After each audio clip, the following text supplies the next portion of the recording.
If you've ever thought healthy food takes too much time, tastes bland, or is hard to prepare, this conversation could change everything. Today, you will see how plant based dishes can be nourishing, flavorful, and quick enough for real life.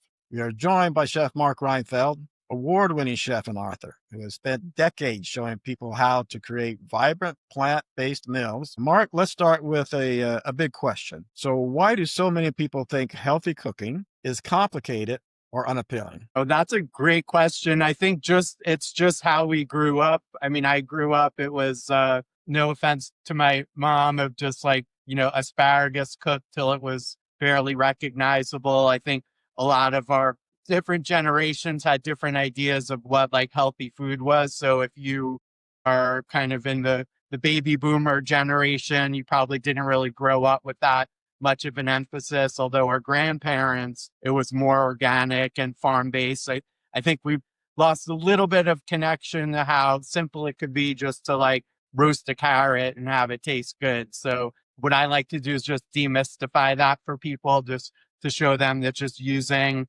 very basic ingredients. My cookbooks are the 30-minute vegan series. So I like quick and easy, in and out, not too many dishes, but deliver on the flavor and the whole dining experience. Great. So that's right in line with our timeless wisdom. And so I'm going to take this opportunity to welcome people to WellWave Now, where we turn this timeless wisdom into real world results. And I'm Tim Daniels, and I'm here with Dr. Bob Levine and Breck Rice. Together, we bring you actionable insights to elevate your health, help you perform at every stage of life. So welcome back, Chef Mark. It's so great to have you back. And I'll refer everybody to the first time that we had you on the program, because we'd love to have them go back and listen to that podcast. But we're doing something a little different for our audience today. So for those that are just joining on audio, let me describe the scene here. Chef Mark is in the kitchen. He is ready to prepare some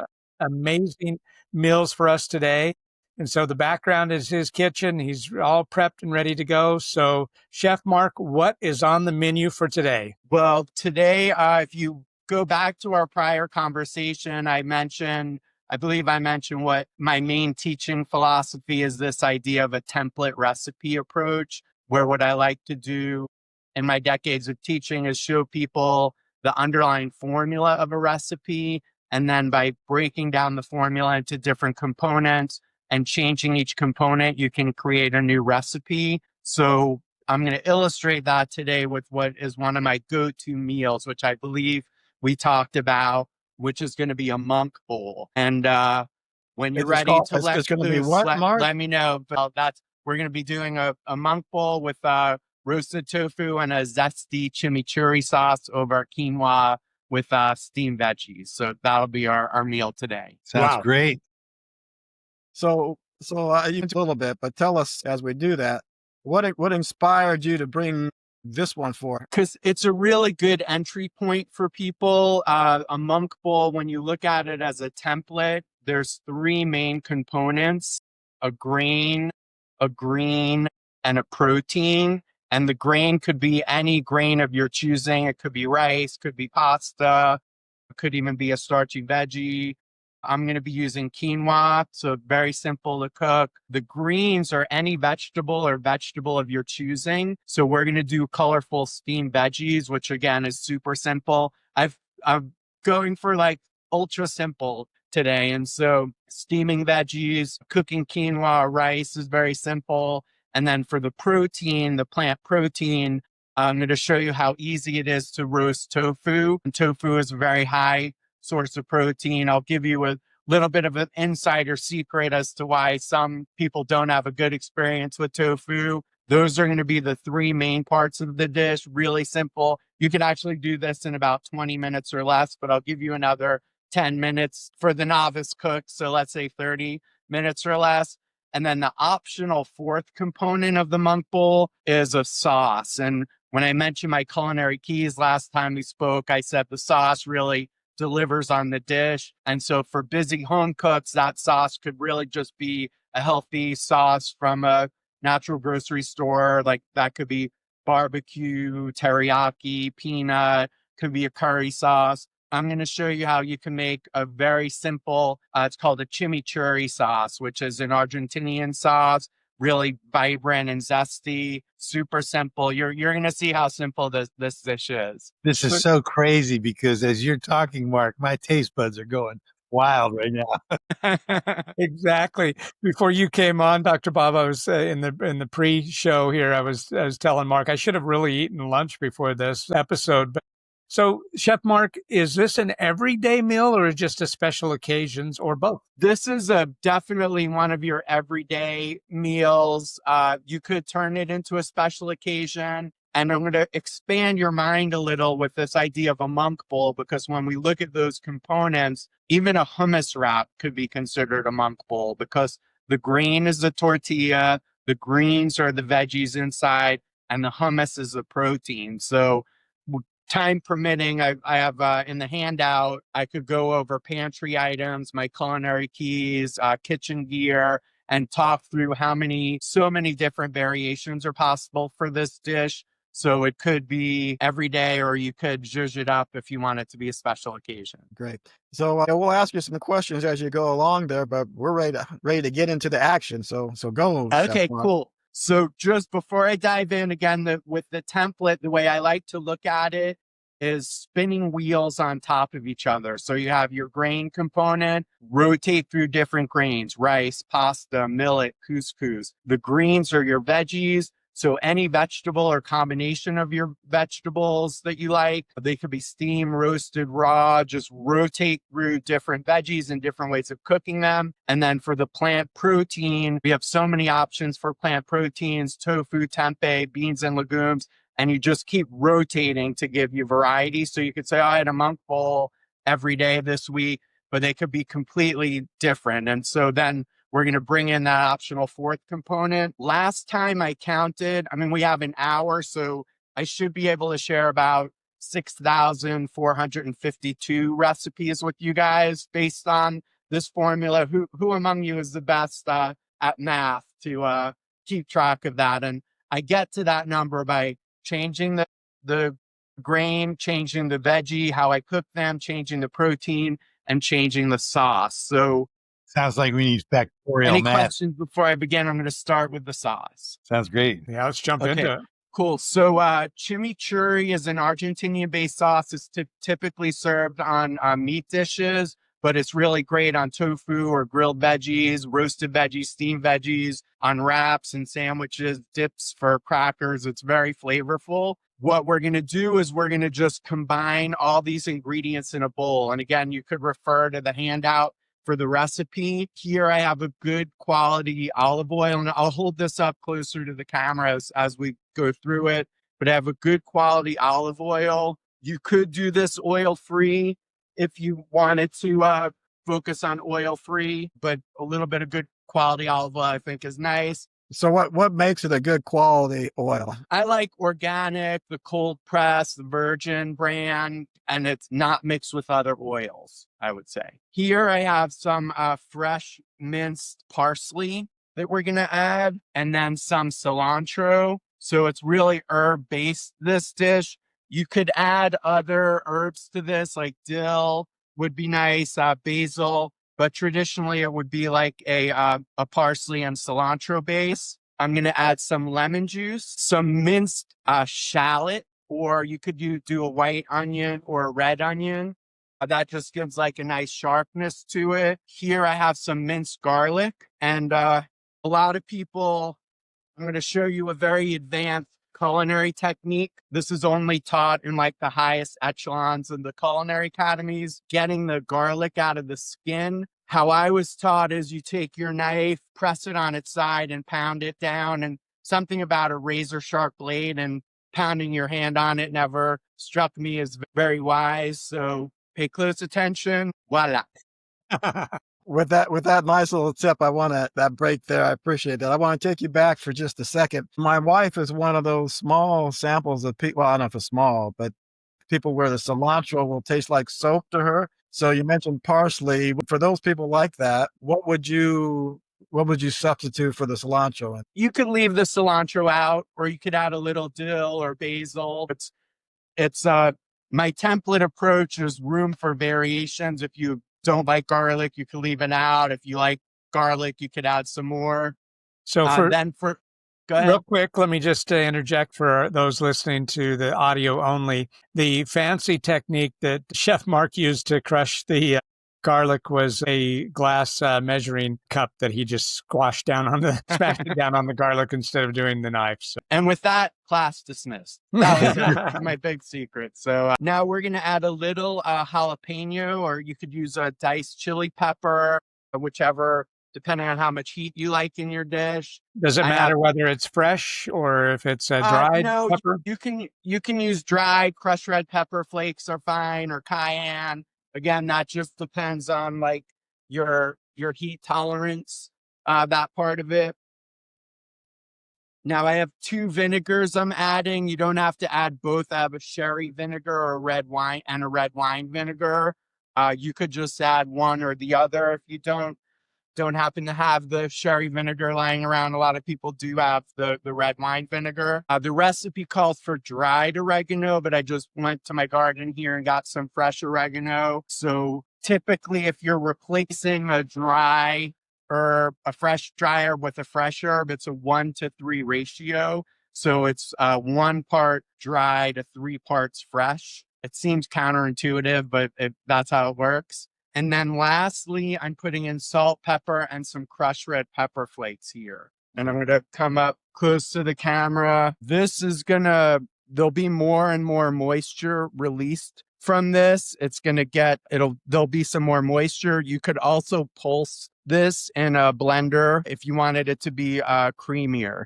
But this is going to be our topping for our bowl. Okay. So that sounds very, very flavorful with all the garlic and the fresh herbs and dried herbs and the 2 types of vinegar in there. But you also concentrate on health, not just health because they're plant-based. So what makes this dish healthy, Dr. Mark? What's it do for us? Dr. Mark or Dr. Bob? I called you Dr. Mark. I don't know if it's an upgrade or not. When you get to that food is medicine part, I guess I just naturally thought Chef Mark, Dr. Mark. But yeah, Chef Mark. And it's been done before. Just the garlic, fresh garlic has known medicinal qualities. The fresh herbs, you're getting like the phytonutrients because it's not cooked. Any of the heat sensitive nutrients are intact. Vinegar is good for promoting digestive health. So you really can't go wrong with this as far as just adding some like that freshness in to balance out, well-rounded diet. I mean, how can you beat fresh too? You gotta, fresh. So this is the sauce component, the topping component. Now I'm going to just go and focus on the other components of the dish. One of which, and I'll introduce a little bit of the kitchen gear recommendations. This steamer basket, one of my favorite kitchen gadgets just for lightly steaming veggies. I like the idea of bringing in lots of color. So in here for my veggies today, I have cauliflower, broccoli, and carrots. And I did peel the carrots using another one of my favorite kitchen gadgets, this finger peeler here. This is very addictive when people start using this. In my live classes, I tell the students that there's a little microchip on here, and if it leaves the premises, I get a notice on my phones in case people have any ideas. But I did peel the carrots.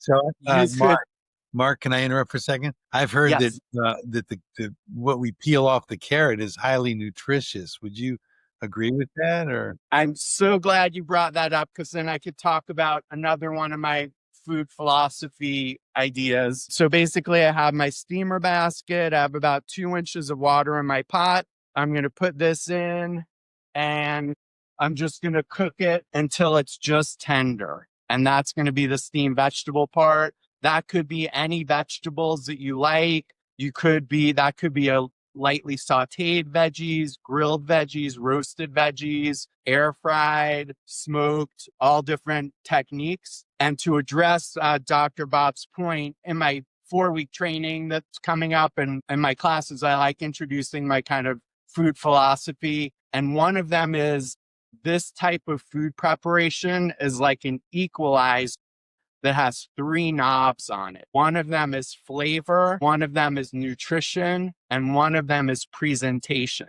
And so sometimes for a dish, we'll increase the flavor, but that would decrease the nutrition. And sometimes we'll increase the presentation or decrease the nutrition, or increase the nutrition and decrease the presentation. And the carrots are a great point because, like Dr. Bob mentioned, the skin and just beneath the skin of the root veggies is where a lot of the nutrients are. And so if I were cooking this dish for myself, I would not peel the carrots. If I'm making a soup or roasted veggies, I try to leave the skin on. But if I'm doing like a salad and I want bright grated carrots on there, I'm going to peel them, even though I'm sacrificing a little of the nutrition, but I'm increasing the presentation. Things like cooking a white basmati rice with a vegetable stock. When I do that, I'm going to increase the flavor, I'm going to increase the nutrition, but I'm going to decrease the presentation because now I don't have a white rice as a background. I have more of a brown color. So I'm very glad you brought that up, but that's how I address that. Thank you. Really good. Yeah. Sure. My next, so that's the veggie component. And I just so happen to have those veggies already steamed right here. So there's my veggie component right there. The next component is going to be my grain component. And so quinoa, do you guys know anything about quinoa? I know eaten it a couple one of times, the but you can superfoods. Yeah. So it's botanically a seed. It's high in protein. It's considered a complete protein. It's the Andes region is where it originates. It gives a nutty flavor. Some brands of quinoa could be a little bitter. And so if you rinse and drain the quinoa is a technique. You could also toast the quinoa, and toasting grains is another technique that I like to go over. So in your dry pot, you take a pot such as this, you add the quinoa, you toast it a little till it starts to pop. And then the standard technique for cooking grains is you have your grain, measured amount of liquid, which could be water or vegetable stock, and a little bit of salt if you like. You bring it to a boil, you reduce the heat to low, cover, and then you cook until done. And the done depends on the grain. And I just so happen to have cooked this quinoa as well here. So here's this, it's a nice fluffy texture, real nice nutty flavor. And this is going to be the base of our bowl. So Chef, did you rinse the quinoa before the toasting? Like, could we toast it while it's still wet, or does it need to be dry before you toast it? You could toast it when it's still wet. Okay. Don't tell anyone, but I usually don't rinse my quinoa. But I feel like I need to let people know that it's it's a recommended technique, and there's something called saponins on the quinoa it's not toxic or doesn't give you any stomachache or anything. It's just a little bitter that's used on the natural plant that when you rinse it, you could rinse that off. A lot of brands are already pre-rinsed before they come to our country. Okay. I just wondered if you had to prep the day before so that it could dry out before doing the toasting. Yeah, good question. But yeah, you could just get it in there and dry it out. You're not looking to like burn it or anything, just a minute or two. And then you add your liquid and cook it by that technique. Okay. A couple quick things. One, why do you like to toast it? And then, so you don't have to come back to me. You mentioned complete protein. What is a complete protein for those? Great question. So toasting, I find it enhances the flavor. It's one of toasting spices, brings out a depth of flavor. Toasting nuts or seeds. I love toasting dried coconut as well. It just really releases a lot of the flavor. I always hesitate to say complete protein because there's this idea that as on a plant-based diet, you have to be careful to try to combine foods to get a complete protein. Complete protein just means it has all of the essential amino acids that we need from food. It used to be this idea that, so meat is set as a gold standard for protein because it has all the essential amino acids. And this woman, I think it was called Diet for a Small Planet, decades ago, wrote a book, and she noticed that cultures around the world were combining foods. Like in India, it would be a pulse and rice. In South America, it would be like beans and corn. And that when they were combined, they created the same amino acid profile as meat. So that became this catchphrase of complete protein. Now it's been just medically proven that you don't need to have in every bite all of those amino acids as long as it's part of like a well-rounded diet. So that good catch on that. All right, thanks. Appreciate it. So is your protein source here? That's the quinoa, or are you going to? No, there is protein. It's one of the higher protein sources. That's still in my grain category. Okay, gotcha. The big kahuna is coming up next with the plant protein. I'm really interested in that because That's tofu. Yep, it's gonna be tofu. Tofu's always been a challenge for me to figure out how to do it in a way that. That's what I'm gonna demystify this. Yep.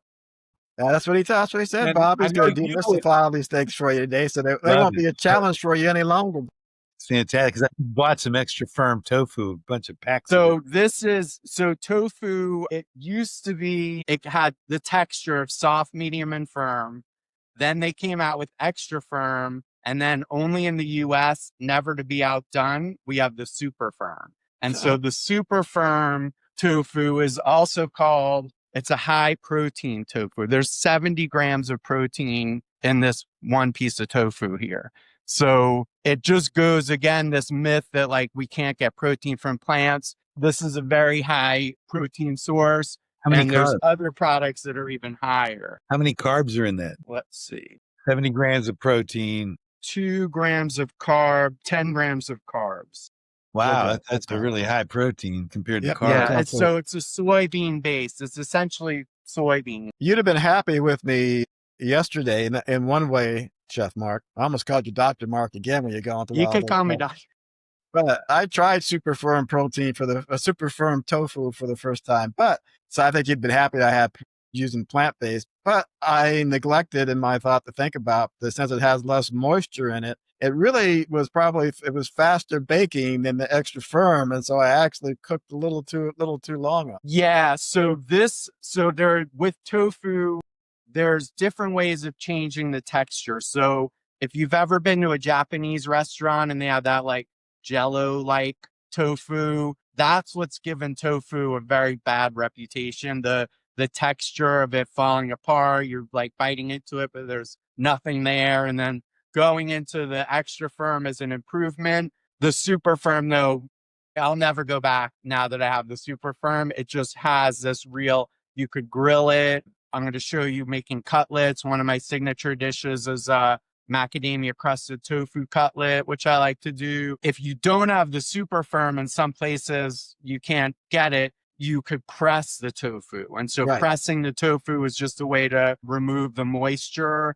Right. There's videos of people pressing tofu and unpressed tofu, and they put it in a beet juice marinade. And you could see the pressed tofu, it kind of acts like a sponge and absorbs the marinade deeper into the center. So pressing the tofu is a way of both getting a firmer texture, but also having it absorb the marinade more. You could also freeze the tofu. If you take it out of the package, kind of dry it off, wrap it in plastic wrap and freeze it. When it defrosts, it'll have like a spongy texture, like a chicken. People use that as like more like a chicken alternative. So I have a question for you. How did you get sorry, I just want to know how you get when you said you have encrusted tofu, how do you get the nuts to stick on the tofu? That is an excellent question. One of my first, in the mid 90s, when I first started in my professional culinary journey, I was in San Diego in a natural food store. And I remember working off of this. It was a seafood cookbook, and they had an egg wash, which is used a lot to get crusts.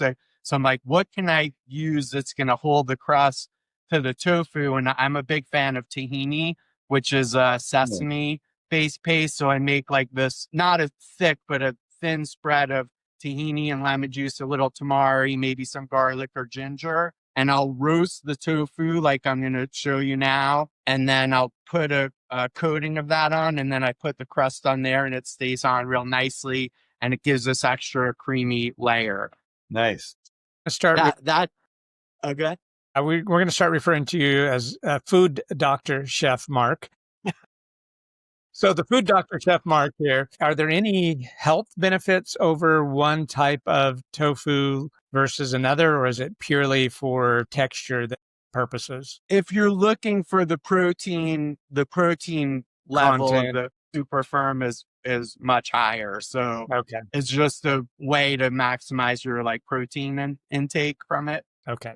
But that dish, I often make that if I'm serving food for people for the first time. I'll do like a macadamia crusted tofu with a like this nice mushroom gravy. And my wife says, you know, why do you keep doing that dish? And I'm like, well, if you went to a Led Zeppelin concert, they're always going to play Stairway to Heaven. So not to compare myself to Led Zeppelin, but it's just I like kind of showing people that there's a lot of possibility with tofu. Or your dish shouldn't be compared to Stairway to Heaven either. So with the tofu now, one of the things that I like to show people is you can change and alter a person's experience of a dish by changing the size of the cut of the dish. So you can make a soup and it could have like a carrot, a potato, you know, zucchini, and one dish you have it really finely diced. And another dish, you have large cuts, even though it's the same ingredients, just by changing that cut, the person's experience is going to be different. So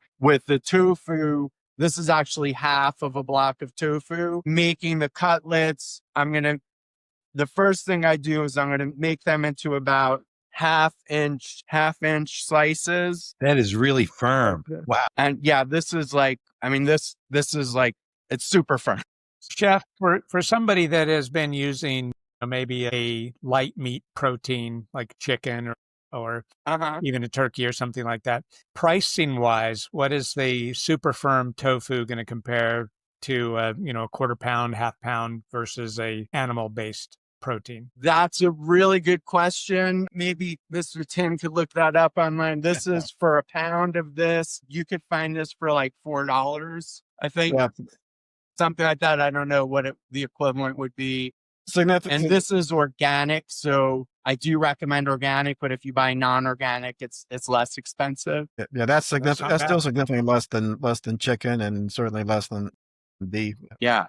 So you could do your cutlet and serve it as a cutlet. When I do my crusted cutlet, I'll show you how I roast this. But then I put that little tahini spread on, and I have chopped nuts and spices and herbs that go on top. Once you have your cutlet, so for this dish, we're going to make a cube. So the cubes can be, again, whatever size you want. I'm going to do them they're also about a half inch by a half inch here. If you were doing a cutlet, would you flip it over, or do you just do the coating on one side? You could do on both sides with the cedar nut coating, and I've done them with, like for the holidays, I like using pecans. I've done them with black and white sesame seeds, pistachios, walnuts. It could get a little dense if you have it on both sides. So I usually just have it on one side. For this, another one of my most used kitchen gadgets is the toaster oven tray. So I use this a lot with the little parchment paper. I'm going to put my cubes in here. I'm going to just finish off these cubes right now. Why do you use parchment paper? So there's some I do it for cleanup. Easier for cleanup, but also with food in contact with aluminum is still, I don't know if you guys cover that in your podcast, but it's questionable, like the aluminum food connection. Right. So I just have the tofu here. And then when I do my monk bowls at home, we almost always, my 7-year-old son loves this tofu. So this is often part of our meal. I'm going to just use some tamari, which is a gluten-free soy sauce, and a little avocado oil. Usually, you could refer to the recipe. Usually I just do like a little spritz of that. Then you could just use a spatula or your hands to get it as evenly coated as you can. Something like this. And then this goes in the oven at like 375 or 400 for about 20 minutes. And then when you put that in, I don't have an oven under here, but it looks like this. Yeah. I did this earlier. Yeah. Swapped So it you out. could see it has like a nice sheen on it. These are a great snack, high protein snack to have on hand during the day. Yeah, I'll wow. often, like if we have it left over for dinner, I'll use it in like a salad, or I just like snack on it for like a protein snack during the day. And Chef, after it's been cooked, does it need to be refrigerated? How can it be kept if you're snacking on it during the day? Then you would put it in, I usually put it in a glass container in the refrigerator. And usually use it within a couple of days. This is the tamari that I like to use, the Sanji organic tamari. Tamari is a byproduct of the miso making process. So it has this like deep, rich flavor. And it's also gluten-free, which is concern for some people. Any questions on this before I do my grand assembly? I'm really happy to hear about these high protein cube snacks. Fantastic. And I'm gonna get my extra firm tofu out of there and start working with it as soon as we get done here. Yeah, my wife makes an amazing protein ball, which is, peanut butter and a protein powder and stuff that we always take on family trips and stuff. So now I'm gonna see if I can sneak in some super firm tofu balls too. And so for our bowl now, I just have some fresh greens here, like just doing like a little bed of greens. And then I'm gonna add I actually like my greens a little wilted. Like sometimes I'll put like a hot rice on the greens. These are like power greens. And Power greens are like spinach and kale and yeah, they sell it here and chard. It's sold as like a power green mix. So I have my bed of greens. I have the quinoa. I'm just gonna look to get my veggies on here. Now those veggies you're using now have had time to cool, but if you just steam them, would you do this as a warm bowl? Yeah, it's meant to be a warm bowl. Okay. I'm just doing this for display purposes only. Okay. I would still eat it It would though. normally be hot, and you could just use a spoon. And then I will put some of my tofu in the middle here. And now I mentioned tofu. Tempeh is another dish that you can use. It's an Indonesian street food. It's also soy based. It is likewise high in protein, and it has a deeper flavor than tofu. So I'm gonna, again, you could pulse this to make it more of like a puree. I actually like the kind of the texture part. I'm gonna just put a little bit of that on here, get some of the liquid going there. And then in my courses, also focus on plating and presentation. Like we eat with our eyes. I give out plating tools, and we'll use like tweezers and plating spoons. But I have some purple cabbage here for some purple. I have a nice cherry tomato from our garden. Toasted pumpkin seeds is another ingredient that we always have on hand for protein for guys. It's high in zinc. It gives a crunch, because when you're making like a bowl or a salad, in addition to like the flavor and the color, you want to look at the texture and the mouthfeel. So having something that gives a little crunch. Yep. Do you toast your own seeds, or do you buy them pre-toasted?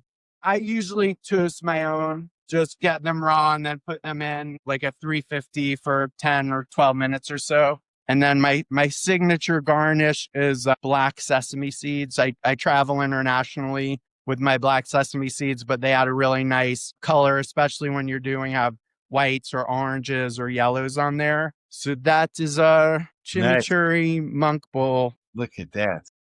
Great.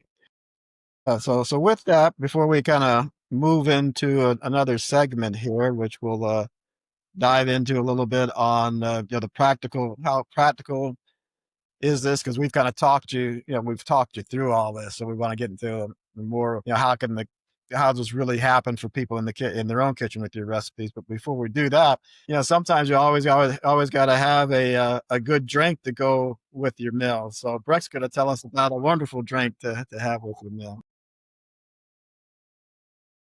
Thanks, Tim. So go ahead, Chef Mark. No, go ahead. Go ahead. Yeah. So surveys indicate that 75% of Americans are chronically dehydrated. Here in Arizona, it's probably 95%. So our sponsor this half hour is BioLite. It's the only medical grade hydration drink out there. So everything that you would get in an IV bag, but in a more convenient drinkable. It is 650% more electrolytes than the leading sports drinks without all the sugars. BioLite is family owned and on a mission to help people feel better fast. So BioLite's amazing. I wish I would have had this back when I was running and training for marathons. It would have been a tremendous benefit to staying hydrated. Because like they say, yeah, you always when you feel thirsty, it's already too late. You're already dehydrated when you feel thirsty. What were you going to say, Dr. Bob? Just that was such an eye-opening learning experience having her on talking about BioLite. I mean, and the importance of hydration. And this was really fascinating. I recommend our listeners go back and check that out. Yeah, absolutely. A couple episodes ago, you can find the episode on BioLite. And we'll leave a link in the show notes for anyone that is interested in this only clinical grade hydration out there. It's called BioLite.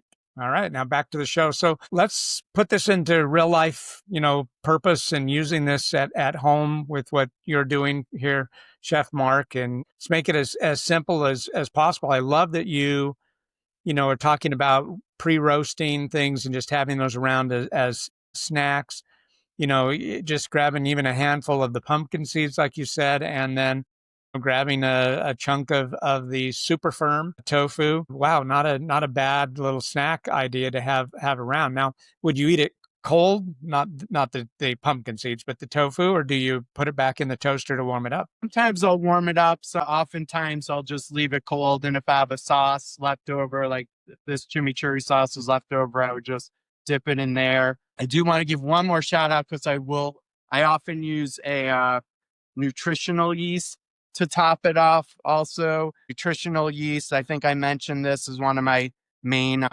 pantry suggestions. It gives a nutty and cheesy flavor, and it also is a source of B vitamins, specifically B12 if it's fortified. It's also referred to in some circles as hippie dust. Oh, that's right. We use it a lot. Right? Yeah, we talked about that on the last time you were on. Yeah. Right.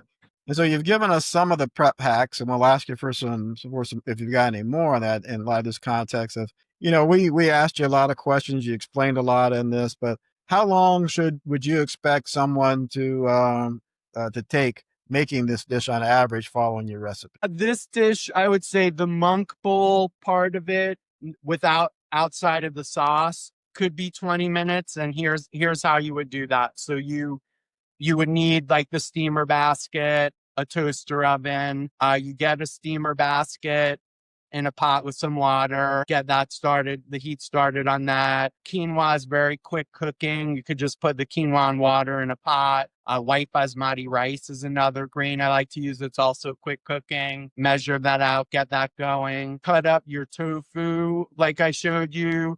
Spritz of the oil tamari, put it in the toaster, 375. Cut up your veggies for steaming, and then 5 minutes after that, everything's ready to combine in the bowl. So I've done this in 20 minutes. I'd say I'll give you 30 minutes. The sauce, you would probably want to allow 10 minutes if you want to do that on your least busy day, or that could easily just be like a store-bought barbecue sauce, or during the week if you're busy.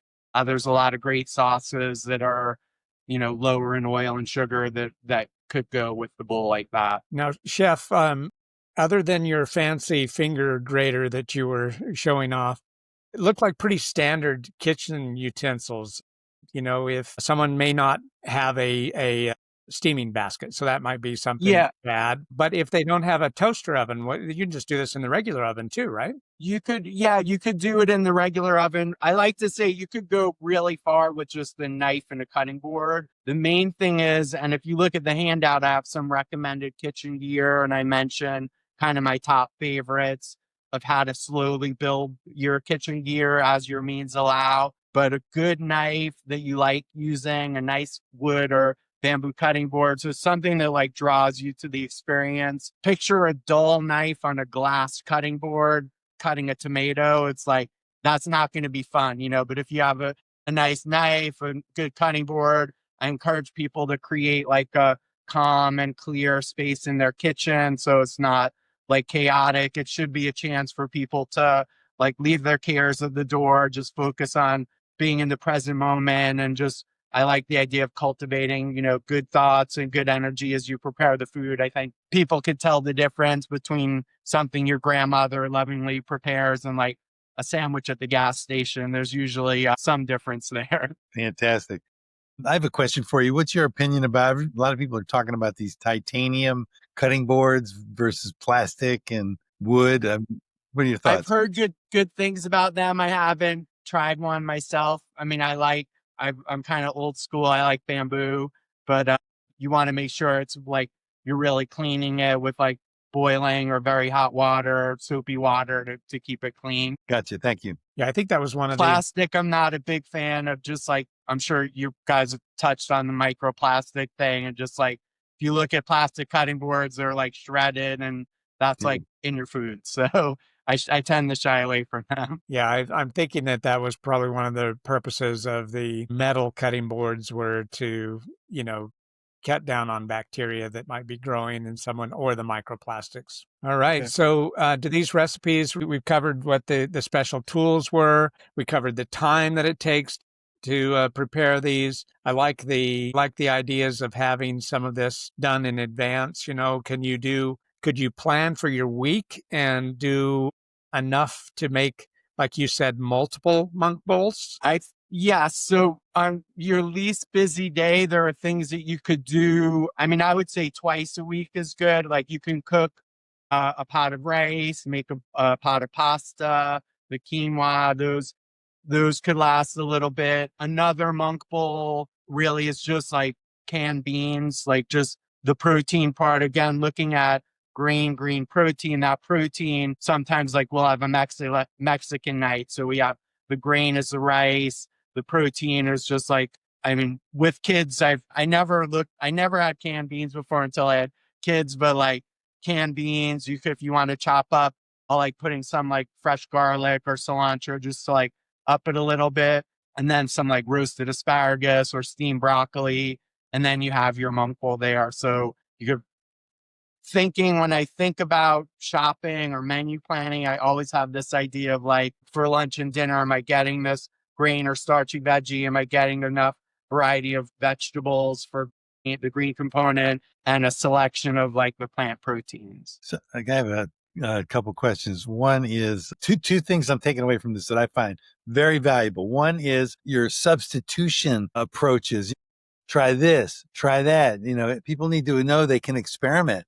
What can I put in? You got to try it. Maybe you don't like it, but you try something else next time. Totally. So I love that. And also just the different combinations of things is fantastic. So I really like that too. I wanted to ask you, what's your take on, bags of frozen organic vegetables? Because I use that a lot sometimes when I'm in a hurry. Yep. I think it's like if everything's relative to everything else, and those are relatively really good, especially if you're busy and if the option is not having veggies. I mean, I think we should always have, there should always be or whether you're plant-based or not, having a vegetable heavy diet. I think you can't go wrong with that. So if you're busy and needs to be, we have the frozen spinach, frozen kale, frozen corn. I do also have a rotation of like the frozen potatoes that I'll use as my, the grain components. So the tater tots and the fry, like I just like 2 young kids. So I mix up, a lot of variety into our weekly menu. Yeah, I think it's a great upgrade for the arsenal of tools. Yeah. You mentioned a couple of things there. You like to have variety for the kids, and you said even if you're not plant based, because so you're never going to move Dr. Bob away from his meat, But what's the advantages you see to mixing up things with this type of meal for the Dr. Bob's of the world? And frankly, me too. I eat a lot of meat. And athletes and others. What's the advantage of working in something like this, Chef? Well, just to mention the athletes, I think right after our interview last time, I sent you a link. It was like this winner of this huge ultra marathon race was plant-based. So like the athletes, the buff, the strongest guy in the world with plant-based, their athletes are very high functioning on a plant-based diet. For the everyday, I just think I don't know who said variety is the spice of life, but it applies in the kitchen setting. And so I think I mentioned that last time also, is before I was plant-based, I had my chicken parmesan, meatballs and spaghetti, Chinese fried. I have like this very limited menu of what I would eat. Now plant-based, I've opened up to more global cuisine, Thai dishes, Mexican, Indian, Ethiopian, Moroccan. So it's like, just bringing variety in, I think, is to everyone's advantage, just to make sure you're getting like all the nutrients, from as many as we can from.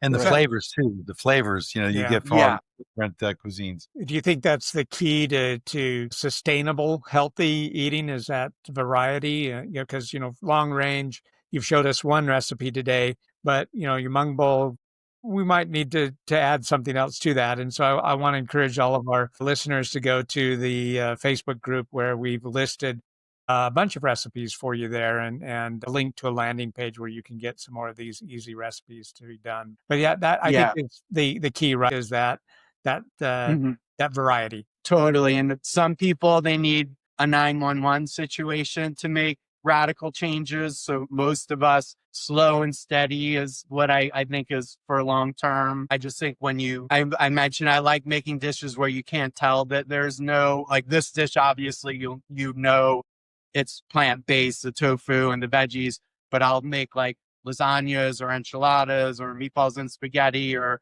I made my in-laws a jambalaya. And a lot of times you can't tell that it's plant-based. So, and it's like a triple win. When you're making a jambalaya, what are you putting in there? That's what I want to know.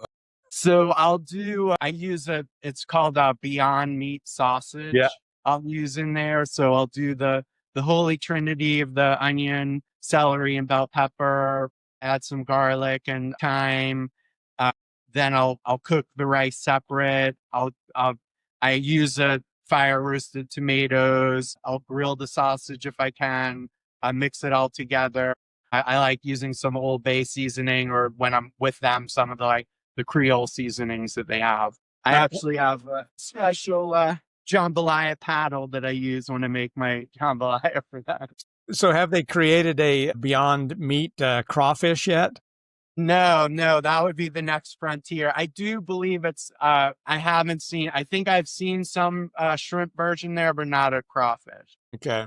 That would be the final frontier for Cajun cuisine. All right. So you've of course, and you've created 100 recipes. We're giving out a few to folks, and you've gone from, you can have some very, very complex in terms of ingredients and the flavors you bring out, recipes, but at this point, let's go the other extreme as well. For some folks who are just starting out, what you've got out there, what are a couple of other simple yet flavorful and nutritious vegan meals you'd encourage them to take a look at in your I mean, so like I would just say like a Mexican night is really fun. You could make rice. We like using basmati rice. Open a can of beans, bring out your frozen vegetables, or you could, like asparagus is really nice. Just drizzle with a little olive oil, salt, and pepper and roast it until tender, or steam some veggies. So then you have your core, very simple base.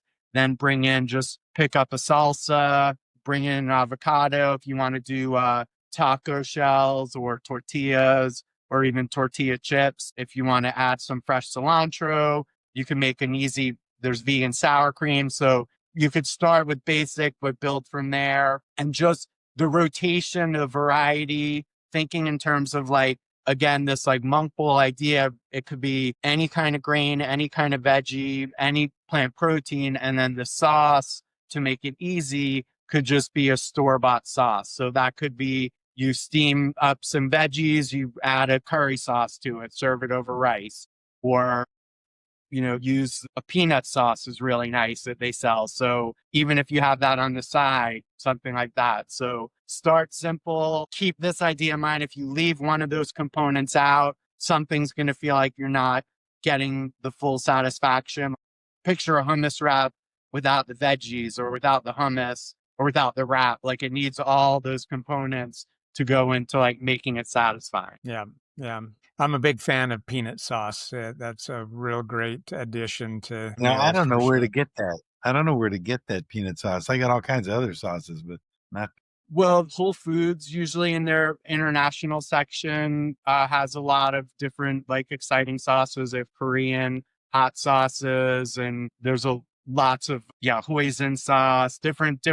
flavorful sauces there. Yeah, Now, good. We have a Whole Foods nearby, so that's cool. Chef, you gave us one big inspirational tip for going plant-based with, the strongest athletes out there running ultra marathons, 100 plus miles, sometimes across mountain ranges and all kinds of crazy stuff, and be able to sustain that. But for other skeptics on going plant-based, what are some other tips for us? I would say veganbodybuilding.com is a great site to check out.